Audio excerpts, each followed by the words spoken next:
नमस्कार और स्वागत है आप सभी का आज के वीडियो में।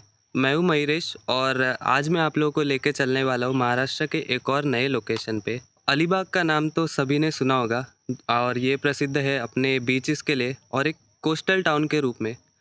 पर काफ़ी कम लोगों को ये पता है कि यहाँ पर एक ऐसा फोर्ट है जो किसी ज़माने में अलीबाग का जो समुद्री किनारा है उसे सुरक्षित रखने के काम आता था। मैं बात कर रहा हूँ सागरगढ़ की। और ये एक ऐसा फोर्ट है जहाँ से आपको एक साइड में पूरा अरब महासागर दिखता है और उसी के साथ दूसरे साइड में सह्याद्री के बाकी पहाड़। और आज हम लोग यही फोर्ट एक्सप्लोर करने वाले हैं।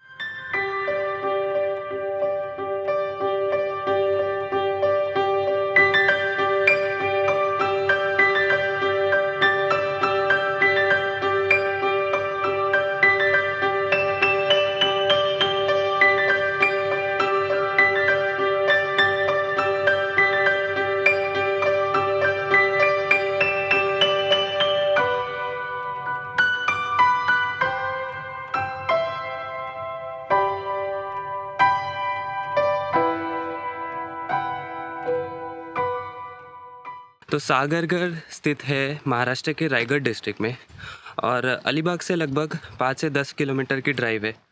और इसका जो बेस है उसका नाम है खंडाड़े। वहाँ पर आप अगर अपनी खुद की गाड़ी लेके आ रहे हो तो आराम से नीचे गाड़ी पार्किंग कर सकते हो। जहाँ से ट्रैक स्टार्ट होता है ना, उसका लिंक जो है वो मैं डिस्क्रिप्शन में दे दूँगा, क्योंकि दो रूट्स है और दो अलग अलग गांव से जाते हैं। पर आपको आना है खंडाले गांव से, क्योंकि वहाँ से डायरेक्ट रूट स्टार्ट होता है। तो ये ऑलमोस्ट एक beginner to medium level track है और ऊपर जाने के लिए हमें 2 से 3 घंटे लगते हैं। और इसका रीज़न है क्योंकि ये काफ़ी सीधी चढ़ाई नहीं है। आपको ये जो रूट है ऐसा आराम से ऊपर लेके जाता है, थोड़ा घूम घूम के घाट टाइप। और अगर खंडाले गाँव कहाँ पर है दिखाओ, सो अराउंड यहाँ पे खंडाले गाँव है और यहीं से हमें अंदर आना है। एंड यहाँ पे अराउंड आप अपनी गाड़ी पार्क कर सकते हो, नीचे ऊपर तक भी गाड़ी ला सकते हो। पर जो बीच बीच में रास्ता है वो काफ़ी ज़्यादा ख़राब है, थोड़ा ज़्यादा ऑफ रोड टाइप है। सो अगर आपको उतना कॉन्फिडेंस है कि आप लोग लेके आ पाओगे तो ही ऊपर चढ़ाना। सो उसमें शायद आपका ऑलमोस्ट आधा से 1 घंटा बच जाएगा ऊपर जाने के लिए। तो इनिशियल रूट जो है वो ऐसा ही है पूरा, आपको बीच बीच में थोड़ा ज़्यादा स्टीप चलना है।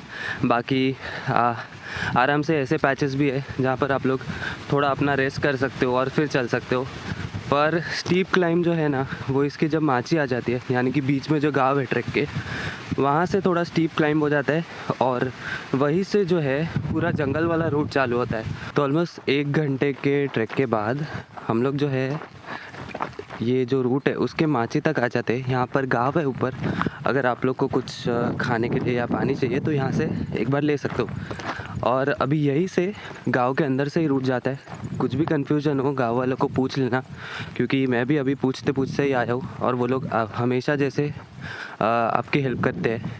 एंड अभी यहीं से जो है वो लेफ़्ट की तरफ ऊपर जाना है और सागरगढ़ का जो टॉप है यहाँ से अभी ऑलमोस्ट 1 घंटा पकड़ सकते हैं हम लोग।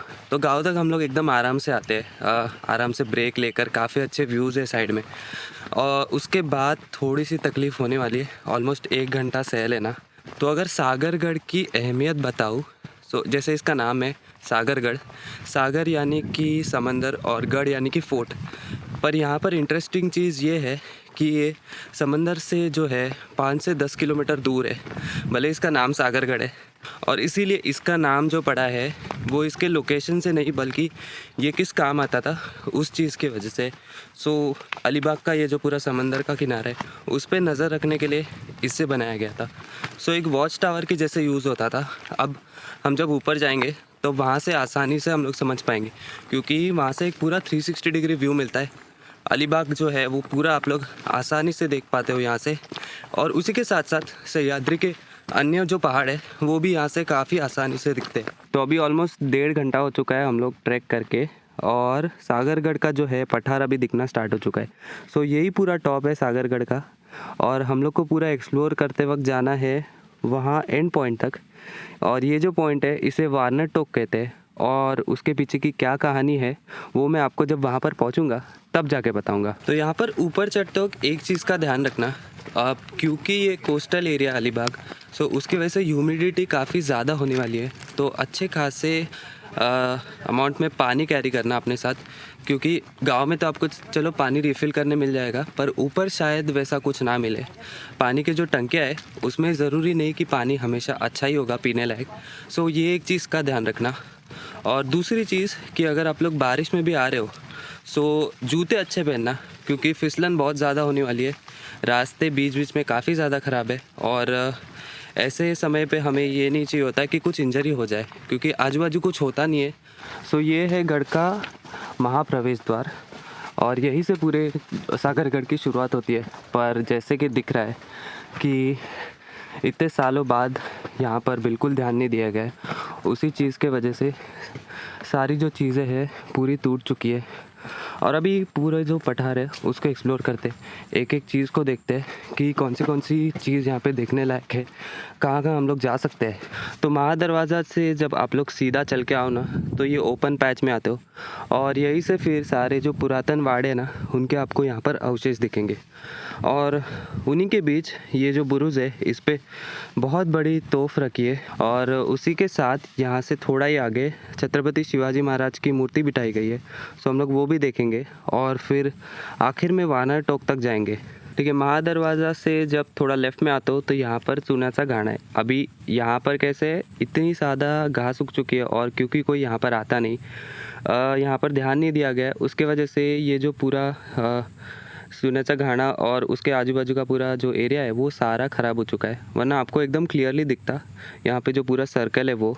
इनफैक्ट यहाँ पे जो बोर्ड्स लगाए गए हैं उन पे से भी सारी जो इन्फॉर्मेशन थी वो सारी मिट चुकी है। मतलब इतनी ज़्यादा लापरवाही की गई है यहाँ पर। ठीक है, तो ये जो शिवाजी महाराज की मूर्ति दिख रही है वो अभी नई बिठाई गई है, पुरानी वाली भी यहीं पर कहीं पे तो है। सो एक बार वो मैं देख लेता हूँ कहाँ पर है, और फिर हम लोग और आगे जाएंगे।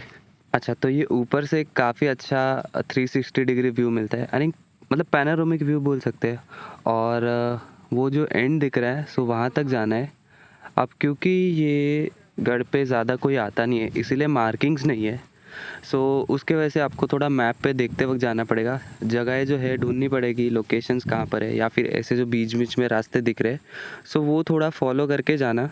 अभी क्योंकि बारिश हो चुकी है ना, सो इसकी वजह से थोड़ी घास उग चुकी है, तो चीज़ें शायद क्लियरली समझ में ना आ पाए, सो थोड़ा ध्यान रखना। तो यहाँ पर भी सारे पुरातन जो वाड़े हैं उनके पूरे अवशेष है, और अगर बाजू बाजू में देखो ना सो गढ़ के जो दीवारें हैं वो आज भी थोड़ी थोड़ी दिख रही है।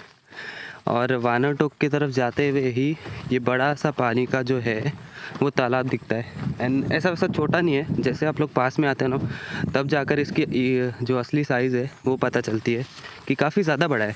सो सागरगढ़ पे ऊपर आने के लिए ना एक्चुअली मल्टीपल रूट्स है। अगर आप लोग अलग अलग व्लॉग्स भी देखो ना उसमें लोग काफ़ी अलग अलग रूट से आते हैं। आज हम लोग एक और रूट से आए, कुछ और ट्रैकर्स यहाँ पे आए थे वो कोई और रूट से आए। सो मैंने जहाँ से स्टार्ट किया है उसका तो मैं डिस्क्रिप्शन में डाल ही दूँगा एग्जैक्ट लोकेशन, सो आप लोग वो लेके आ सकते हो रूट। एंड मतलब गाँव वाले होते ही बीच बीच में, सो उनको पूछ के भी आ सकते हो। जो दूसरा रूट है ना ऊपर तक आने का, वो रूट में बीच में मंदिर लगता है और एक और वाटरफॉल लगता है, वो वहाँ से है। सो वो हमने मिस कर दिया इस बार। सो नेक्स्ट टाइम कभी आएंगे सो वो वाला जो पैच है वो कवर कर लेंगे, शायद अगले साल बारिश में हम लोग आ सकते हैं। और फाइनली अभी आप लोगों को लेके चलता हूँ सागरगढ़ का जो एक मुख्य अट्रैक्शन है वहाँ तक, यानी कि वानर टोक तक। तो यही है वानर टोक। अभी ये सागरगढ़ का हिस्सा नहीं है, ये अलग से पूरा ऐसा पिनाकल है। और ऐसा कहा जाता है कि पहले के जो मुजरिम थे उन्हें यहाँ से फेंक कर सज़ा दी जाती थी। और आज ये एक्चुअली काफ़ी अच्छा व्यू पॉइंट है, क्योंकि यहाँ से एक बहुत ही सुंदर पैनोरामिक व्यू मिलता है हमें। पर उस ज़माने में इसकी अलग ही एक कहानी थी। तो जैसे हम लोग ने अभी देखा कि सागरगढ़ जो है वो एक काफ़ी स्ट्रैटेजिक लोकेशन पर है, और इसी के वजह से ना इसका इतिहास भी उतना ही गहरा है। सो अगर मराठा साम्राज्य की बात करूँ तो छत्रपति शिवाजी महाराज ने इसे 1660 में मराठा के अंडर लिया था। एंड उसके वजह से क्या हो गया कि ये एक काफ़ी स्ट्रेटेजिक पोजीशन बन गई, ताकि हम लोग जो है वो जो कोंकण कोस्ट है उस पर पूरी नज़र रख पाए।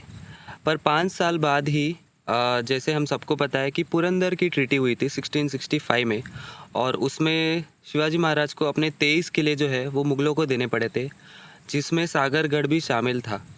और उसके बाद जाकर एक और बड़ी घटना हुई थी। औरंगज़ेब ने जो है वो शिवाजी महाराज और उनके कुछ साथियों को आगरा में जो है वो कैद करके रखा था। और जब वो वहाँ से भाग निकलने में कामयाब हो गए एंड यहाँ पर फिर से आए, तो उन्होंने फिर से एक मुहिम चालू की थी कि एक-एक करके जो गढ़ अपने हाथ से चले गए हैं, वो सारे फिर से स्वराज्य मिले एंड फिर ये हमारे पास आ गया था। और ऐसा नहीं है कि इसकी जो हिस्ट्री है वो यहाँ पर ही रुक गई, आगे जाकर भी ये काफ़ी इम्पोर्टेंट था। कान्होजी आंग्रे के पास था ये किला। और कान्होजी आंग्रे जैसे हमें सबको पता है मराठा नेवल कमांड के एक काफ़ी जाने माने कमांडर थे। और उस पूरे काल में भी इस किले ने काफ़ी इम्पोर्टेंट रोल प्ले किया था। और जैसा मैंने कहा था कि एक ऐसा किला है जहाँ से एक तरफ आपको सह्याद्री के अन्य पहाड़ दिखते हैं और दूसरी तरफ जो है वो अरब महासागर दिखता है। अभी आज का जो वेदर है वो इतना अच्छा नहीं है, वरना आपको यहाँ पे पूरा कोस्ट लाइन दिखता दूर तक। एंड यहाँ से ऐसा दूर लिटरली कोरलाई फोर्ट भी दिख रहा है और उसी के सामने यहाँ पर रेवदंडा फोर्ट है। और ये जो ऐसी बीच में से लाइन जा रही है वो है कुंडलिका क्रीक। सो ये काफ़ी स्ट्रेटेजिक पोजीशन में है, क्योंकि अगर ये साइड में आप लोग देखें तो ये साइड पूरा ये अलीबाग का शहर है और आगे फिर कुलाबा फोर्ट है। और ये साइड से भी अगर थोड़ा और वेदर अच्छा होता तो हम लोग पूरा जो मुंबई गोवा महामार्ग है वो देख पाते हैं। एंड यही से सीधा जो है वो करनाला फोर्ट भी दिखता है एंड आगे फिर ऐसा पूरा सह्याद्री की जो रेंज है वो सारी एक एक दिखती जाती है। तो आज के लिए बस इतना ही। सागरगढ़ का सफ़र हमारा यहीं पर ख़त्म होता है। अगर आप लोग अलीबाग आ रहे हो सो एक बार यहाँ पर आके जा सकते हो, पर एक एडवाइस है कि मानसून में ही ये ट्रैक करना या फिर पीक विंटर जब होता है जैन फेब में, ताकि ठंड थोड़ी ज़्यादा हो, क्योंकि कोस्टल टाउन होने की वजह से धूप यहाँ पर ज़्यादा है, ह्यूमिडिटी ज़्यादा है, इसलिए ज़्यादा थकान होगी आपको। एंड जितना हो सके उतना जल्दी स्टार्ट करना, क्योंकि ऊपर जो पूरा प्लेटू है वहाँ पर इतनी ज़्यादा छाँव नहीं है, ज़्यादा पेड़ नहीं है, जंगल थोड़े ही पैच में है, सो वहाँ पे दिक्कत हो सकती है। सो एकदम बिगिनर लेवल ट्रैक है, बिगिनर टू मॉडरेट, काफ़ी आराम से जिसने कभी ट्रैक नहीं किया वो भी कर सकते। एक ही चीज़ है, जल्दी स्टार्ट करना। और वीडियो कैसा लगा कमेंट्स के माध्यम से ज़रूर बताना, और अगर चैनल पे नए हो तब सब्सक्राइब भी कर देना। और अब अगली बार भी मिलेंगे ऐसे ही एक लोकेशन पे, तब तक के लिए टेक केयर।